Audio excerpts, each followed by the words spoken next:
Вторник, 25 април, кратки вести во 12 часот. Фонтаната на малиот плоштад веднаш до поранешен мини маркет веќе подолг период наназад е во многу лоша состојба. Фонтаната не работи и на неа се видливи оштетувања. Мозаичната декорација на големата фонтана е дело на познатиот академски сликар, реставратор и конзерватор од Охрид Никола Уперче. Ова место е исклучително популарно кај жителите на овој дел на градот, посебно најмладите, кои се собираат, дружат и уживаат, особено во утринските и вечерните часови.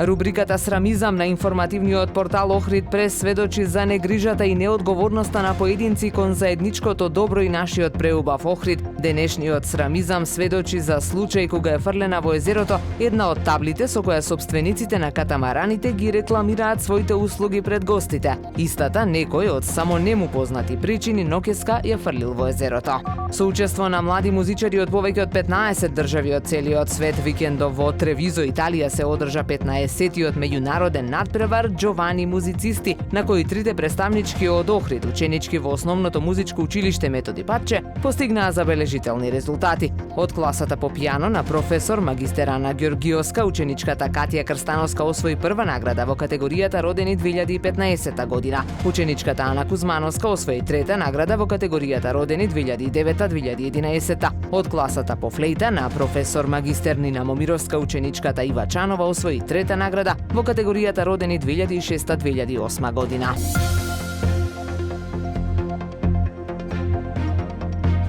Времето денес променливо облачно со повремени врнежи од дожд, максималната температура во Охрид до 18 степени. Повеќе информации на ohridpress.com.mk.